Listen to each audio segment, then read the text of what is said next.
রমজানের শেষ দশক মুসলমানদের জন্য অত্যন্ত গুরুত্বপূর্ণ ও বরকতময় সময়। এই সময়ে রয়েছে মহিমান্বিত রাত লাইলাতুল কদর বা শবে কদর, যে রাত হাজার মাসের চেয়েও উত্তম বলে উল্লেখ করা হয়েছে পবিত্র কোরআনে। তাই শেষ দশকের বিজোড় রাতগুলোতে বেশি বেশি ইবাদত, দোয়া ও নেক আমলে মনোযোগী হওয়া প্রত্যেক মুমিনের জন্য বিশেষভাবে গুরুত্বপূর্ণ। বিস্তারিত ডেস্ক রিপোর্টে। রমজানের শেষ দশক মুসলমানদের জন্য অত্যন্ত ফজিলতপূর্ণ ও গুরুত্বপূর্ণ সময়। এই সময়ে রয়েছে মহিমান্বিত রাত লাইলাতুল কদর বা শবে কদর, যে রাতে মহান আল্লাহ পবিত্র কোরআন নাজিল করেছেন। কোরআনের সূরা আল কদরে বলা হয়েছে, এই রাত হাজার মাসের চেয়েও উত্তম, অর্থাৎ প্রায় ৮৩ বছর ৪ মাস ইবাদত করার সমান সোয়াব একটি রাতের ইবাদতেই অর্জন করা সম্ভব।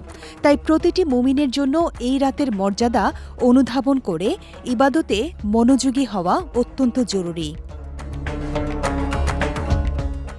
রাসূলুল্লাহ সাল্লাল্লাহু আলাইহি ওয়াসাল্লাম রমজানের শেষ দশকে ইবাদতে আরও বেশি মনোযোগী হয়ে যেতেন। তিনি নিজে রাত জেগে ইবাদত করতেন এবং পরিবারের সদস্যদেরও জাগিয়ে দিতেন, যেন তারা এই বরকতময় সময়ের ফজিলত থেকে বঞ্চিত না হয়। হাদিসে নির্দেশ দেওয়া হয়েছে, রমজানের শেষ দশকের বিজোড় রাতগুলো ২১, ২৩, ২৫, ২৭ ও ২৯-এ শবে কদর অনুসন্ধান করতে। তাই এই রাতগুলোকে বিশেষ গুরুত্ব দিয়ে ইবাদত বন্দেগিতে কাটানো উচিত। এই রাতগুলোতে মাগরিব, এশা ও ফজর নামাজ জামাতের সঙ্গে আদায় করা খুবই গুরুত্বপূর্ণ। হাদিসে বলা হয়েছে, যে ব্যক্তি এশা ও ফজর জামাতে আদায় করে সে যেন পুরো রাত ইবাদতে কাটিয়েছে। পাশাপাশি শবে কদরের একটি বিশেষ দোয়া রয়েছে, যা আয়েশা রাদিয়াল্লাহু তাআলা আনহাকে রাসূলুল্লাহ সাল্লাল্লাহু আলাইহি ওয়াসাল্লাম শিখিয়েছিলেন। এর অর্থ হল, হে আল্লাহ, আপনি ক্ষমাশীল, ক্ষমা করতে ভালোবাসেন, তাই আমাকে ক্ষমা করে দিন। এই দোয়া বেশি বেশি পড়া উচিত। এ সময় বাহ্যিক ও অন্তরের পবিত্রতার দিকেও বিশেষ খেয়াল রাখা প্রয়োজন। ইবাদতের আগে পরিচ্ছন্ন হওয়া, গোসল করা, পরিষ্কার কাপড় পরা ও সুগন্ধি ব্যবহার করা উত্তম।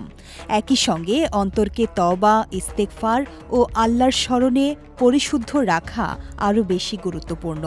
রাতের শেষ ভাগে তাহাজ্জুদ নামাজ আদায় করে আল্লাহর কাছে দোয়া করা এই সময়ের অন্যতম শ্রেষ্ঠ আমল।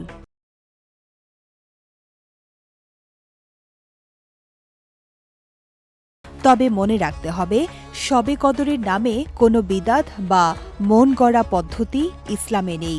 সাধারণ নফল নামাজের মতোই নামাজ আদায় করা, কোরআন তেলাওয়াত করা, জিকির, দোয়া এবং দান সদকা করাই এই রাতের উত্তম আমল।